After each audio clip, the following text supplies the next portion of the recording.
నమో వెంకటేశాయ. బాలముకుందం కార్యక్రమానికి స్వాగతం.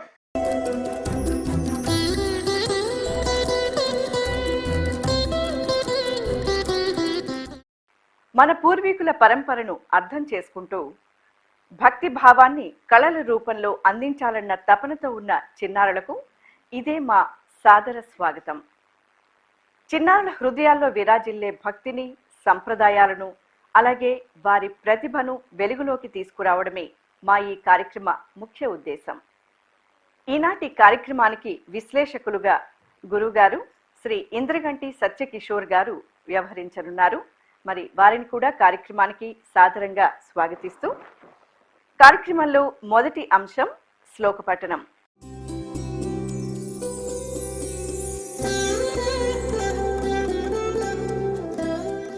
ఆధ్యాత్మికత అనేది మన జీవితానికి ఆధారమైన బలమైన వేదిక. ఈ వేదికపై చిన్నారుల శ్లోకాలు గానం చేస్తే ఆ ధ్వని మన మనసుకు ప్రశాంతతను చేకూరుస్తుంది. మరి చిన్నారులు వారి మధుర గాత్రంతో శ్లోక పఠనానికి సిద్ధంగా ఉన్నారు. మరి చిన్నారి బి కమల పర్యావరణ పరిరక్షణ సత్యవాక్కు గురించి తెలియజేస్తుంది. ఆహ్వానిద్దాం. ఓం నమో వెంకటేశాయ. హర హర శంకర జయ జయ శంకర. నా పేరు కమల. నేను సాంప్రదాయ పాఠశాలలో 7వ తరగతి చదువుతున్నాను. నేను చెప్పేటటువంటి ఈ శ్లోకం స్కాంద పురాణంలో నుండి మన వృక్ష సంపద మరియు మన సనాతన ధర్మం గురించి తెలియజేస్తుంది. ఈ వృక్ష సంపద మనకు ఎంత మంచి ఆరోగ్యాన్ని ఇస్తుందో ఈ శ్లోకం మనకు తెలియజేస్తుంది. అశ్వత్థమేకం పిచుమందమేకం న్యగ్రోధమేకం దశతి శ్రీనేకం కపిత్త బిల్వా మలకత్రయాంచ పంచామ్రవాపి నరకన్న పశ్యేత్. అశ్వత్థమేకం పిచుమందమేకం న్యగ్రోధమేకం దశతి శ్రీనీకం కపిత్త బిల్వా మలకత్రయాంచ పంచామ్రవాపి నరకన్న పశ్యేత్. అశ్వత్థ అంటే రావి చెట్టు. రావి చెట్టు 100% కార్బన్ డైఆక్సైడ్ను తీసుకుంటుంది. పిచుమంద అంటే నిమ్మ చెట్టు. నిమ్మ చెట్టు 80% కార్బన్ డైఆక్సైడ్ను తీసుకుంటుంది. న్యగ్రోధ అంటే మర్రి చెట్టు. మర్రి చెట్టు 80% కార్బన్ డైఆక్సైడ్ను తీసుకుంటుంది. తంత్రిని అంటే చింత చెట్టు. చింత చెట్టు 80% కార్బన్ డైఆక్సైడ్ను తీసుకుంటుంది. కపిత్త అంటే వెలగ చెట్టు. వెలగ చెట్టు 80% కార్బన్ డైఆక్సైడ్ను తీసుకుంటుంది. బిల్వం అంటే మారేడు చెట్టు. మారేడు చెట్టు 85% కార్బన్ డైఆక్సైడ్ను తీసుకుంటుంది. ఆమ్ల అంటే ఉసిరి చెట్టు. ఉసిరి చెట్టు 74% కార్బన్ డైఆక్సైడ్ను తీసుకుంటుంది. ఆమ్ర అంటే మామిడి చెట్టు. మామిడి చెట్టు 70% కార్బన్ డైఆక్సైడ్ను తీసుకుంటుంది. ఎప్పుడైతే మన పరిసరాలలో ఈ చెట్లు ఉంటాయో అప్పుడు మనం ఆరోగ్యంగా ఉంటాము. ఇది మన సనాతన ధర్మం యొక్క గొప్పతనం. నేను మీకు ఇంకొక శ్లోకాన్ని తెలియజేయాలనుకుంటున్నాను. సత్యం బ్రూయాత్ ప్రియం బ్రూయాత్ న బ్రూయాత్ సత్యమప్రియం ప్రియంచనానృతం బ్రూయాత్ ఏష ధర్మ సనాతనః. సత్యం బ్రూయాత్ ప్రియం బ్రూయాత్ న బ్రూయాత్ సత్యమప్రియం ప్రియంచనానృతం బ్రూయాత్ ఏష ధర్మ సనాతనః. భావం: ఎప్పుడు మనం సత్యాన్నే పలకాలి, ప్రియమైన వచనాలనే పలకాలి. సత్యమైనప్పటికీ అప్రియముగా పలకరాదు, అప్రియమైనప్పటికీ అసత్యంగా పలకరాదు. ఇదే మన సనాతన ధర్మం. ధన్యవాదాలు. గురుగారు, మరి శ్లోక పఠనంలో చిన్నారి బి కమల పర్యావరణ పరిరక్షణ సత్యవాక్కు గురించి చాలా చక్కగా తెలియచేసింది. మరి వీటి గురించి కూడా వివరణంగా తెలియచేస్తారా? చిన్నారి కమల వృక్షాల గురించి చాలా చక్కగా చెప్పింది. వనస్పతులు అనేటువంటి వృక్షాలు ఆ పాప చూపించిన వాటిలో ఎక్కువగా ఉన్నాయి. వనస్పతులు అంటే పుష్పించకుండానే ఫలించేటువంటి లక్షణం కలిగినటువంటివి. వీటన్నిటి గురించి వేదాల్లో చెప్తారు. పూర్వం మహర్షులు బ్రహ్మజ్ఞానాన్ని గురించి చర్చ చేసేటప్పుడు, అంటే బ్రహ్మాన్ని గురించి చర్చించేటప్పుడు ఈ వృక్షాలన్నీ కూడా ఎక్కువగా విన్నాయట. ఆ కారణం చేత వాటిని వనస్పతులు అని పిలిచారని చెప్పారు. వనస్పతి అంటే సహజంగా వనమునకు పతి అయినట్టిది అని కూడా ఒక అర్థాన్ని చెప్పవచ్చు. అది సంస్కృతంలో ఒక పదానికి అనేకమైన అర్థాలు ఉంటాయి. అందులో ఇది కూడా ఒక అర్థం. అయితే వీటికే ఎందుకు ఈ ప్రత్యేకత కలిగింది అంటే ముందు చెప్పినటువంటి కారణమే పెద్దలు చెప్పడం జరిగింది. ఈ వృక్షాల్లో ఏ వృక్షం ఎంత శాతం మనకి ఉపయోగకరంగా ఉన్నది. అంటే పాప చెప్పింది 70% ఉపయోగంగా ఉంటుంది, 80% ఉపయోగంగా ఉంటుంది, ఆక్సిజన్ ఇస్తుంది, కార్బన్ డైఆక్సైడ్ తీసుకుంటుంది. ఈ విధమైన విషయాలన్నీ కూడా చాలా చక్కగా ఆ వయసుకి విశ్లేషించి చెప్పడం అనేది చాలా గొప్ప విషయం. అతి చిన్న వయసులోనే పెద్దల కంటే కూడా కాసింత బాధ్యతగా ఆలోచిస్తున్నారు పిల్లలు. ఇది అందరికి కూడా ఆదర్శప్రాయమైనటువంటి అంశంగా తెలియజేసుకుంటున్నాను. కార్యక్రమంలో రెండవ అంశం ఏకపాత్రాభినయం.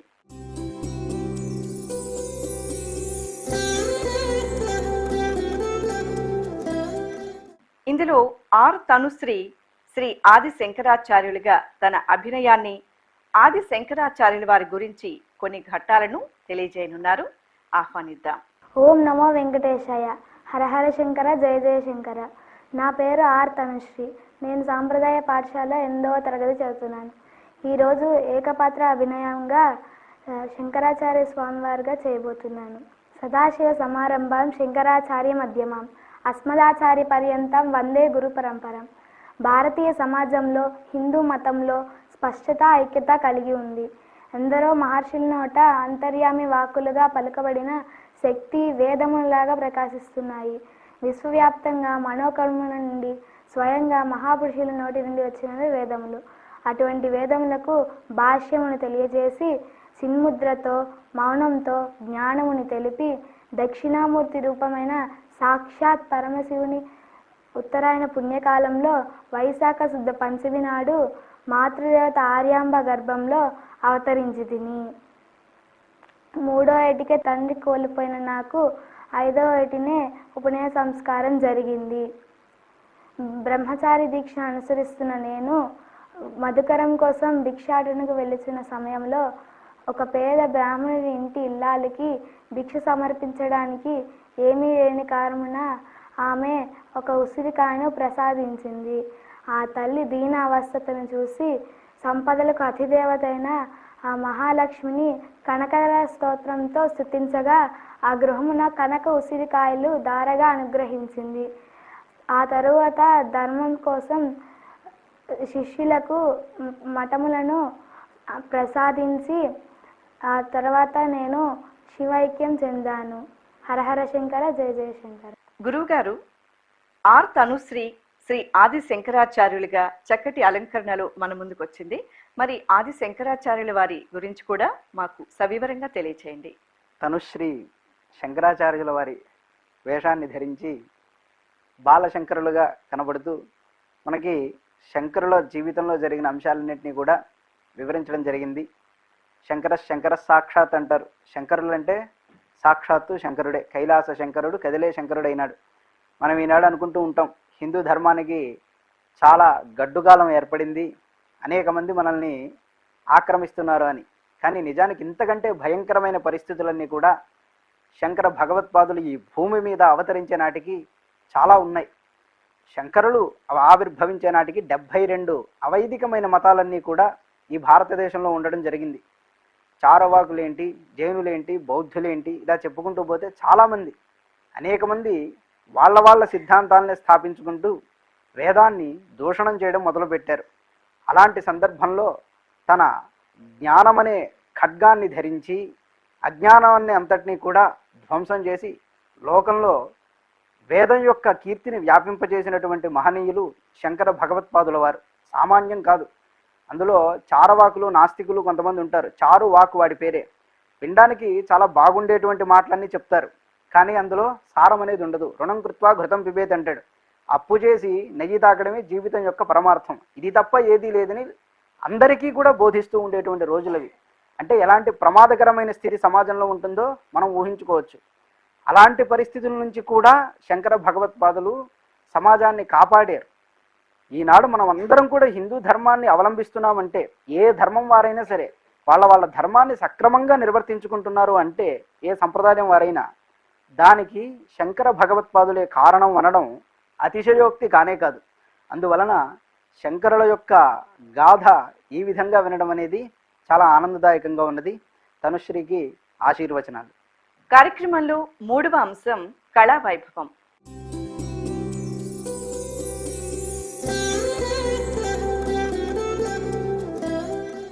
ఇందులో నృత్యం, గాత్రం, చిత్రలేఖనం వంటి అంశాలుంటాయి. మరి ఈరోజు శ్రీ వెంకటేశ్వర స్వామి వారి దివ్య మంగళ రూపాన్ని వారి చిత్రకళ ద్వారా ప్రదర్శించనున్నారు చిన్నారులు మేడసాని గురు హిరేష్ కృష్ణ, చిన్నారి కేబి కాత్య. ఆహ్వానిద్దాం.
ఓం నమో వెంకటేశాయ.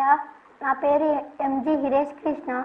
ఈరోజు నేను గీసిన దృశ్యం శ్రీ వెంకటేశ్వర స్వామి అన్నమయ్య చారుల పాటలు వింటూ ఉన్న దృశ్యం. ఓం నమో వెంకటేశాయ. నా పేరు కేబి కాత్య.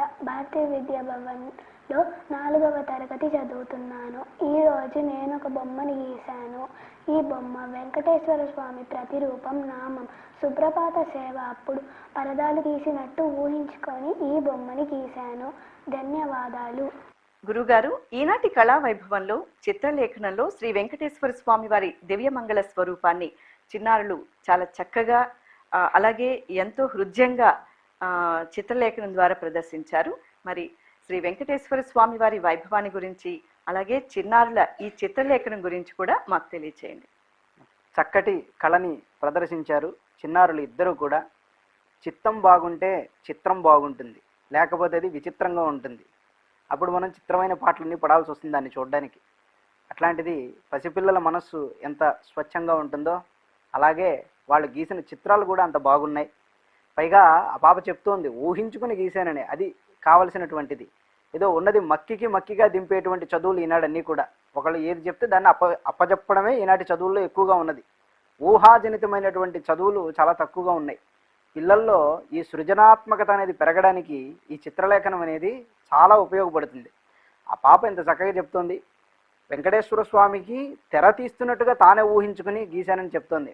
అలాగే ఆ పిల్లవాడు అన్నమాచార్యుల వారి కీర్తన వెంకటేశ్వర స్వామి వింటున్నట్టుగా తానే కల్పన చేసి అలాంటి చిత్రం గీయడం అనేది చాలా హర్షదాయకమైన విషయం. ఆ పిల్లలందరికీ కూడా స్వామి అనుగ్రహం ఉండాలని ఆకాంక్షిస్తున్నాను. కార్యక్రమంలో 4వ అంశం సంప్రదాయ వస్త్రధారణ.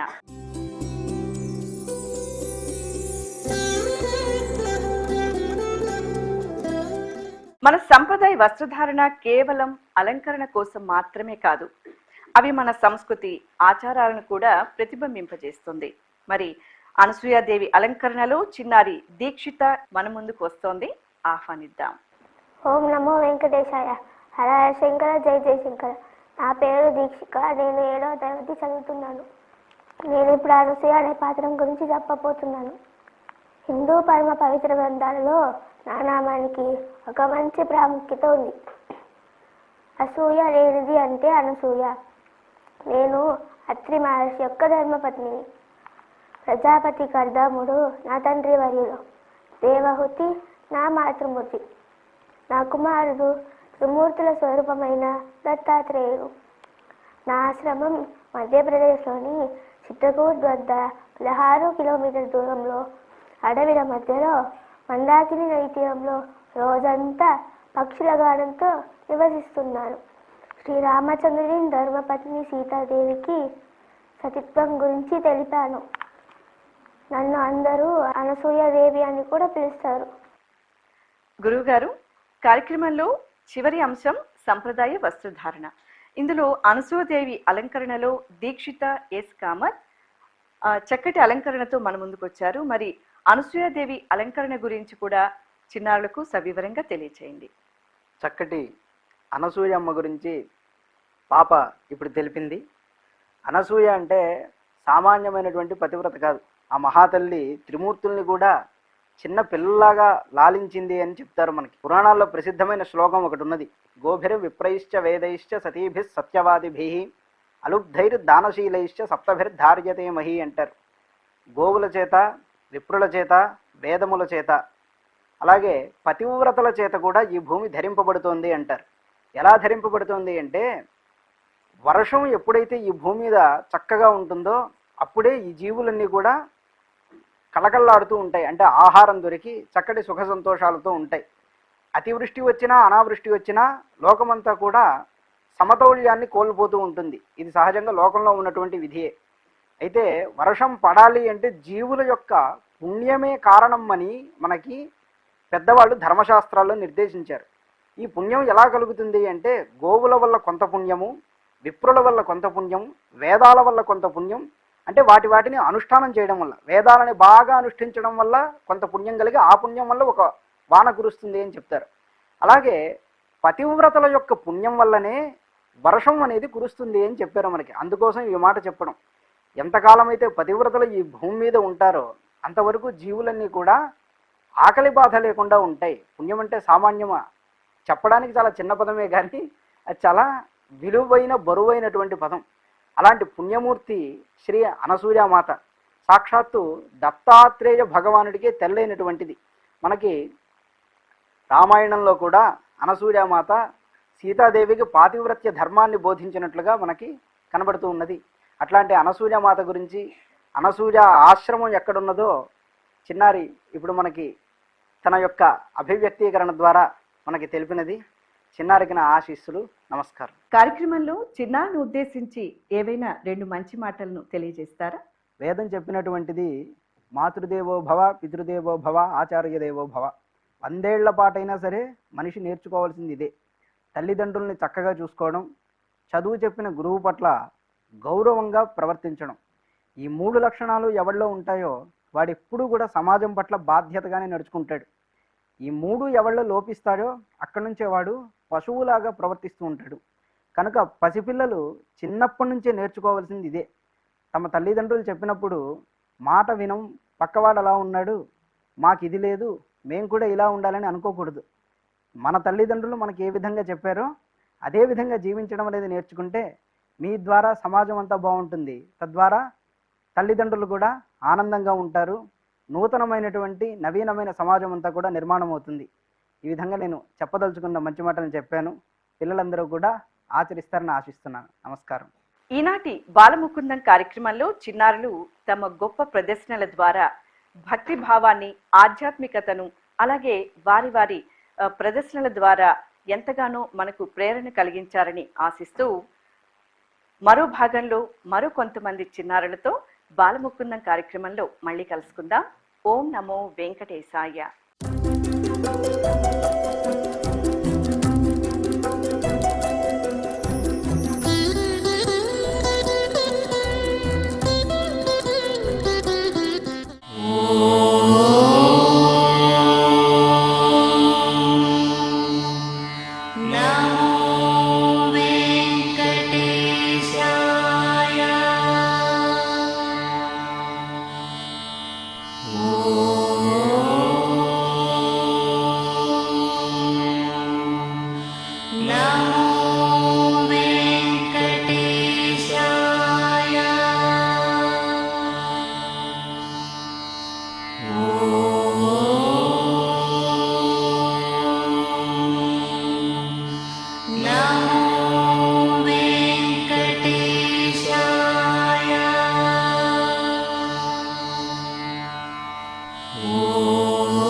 నా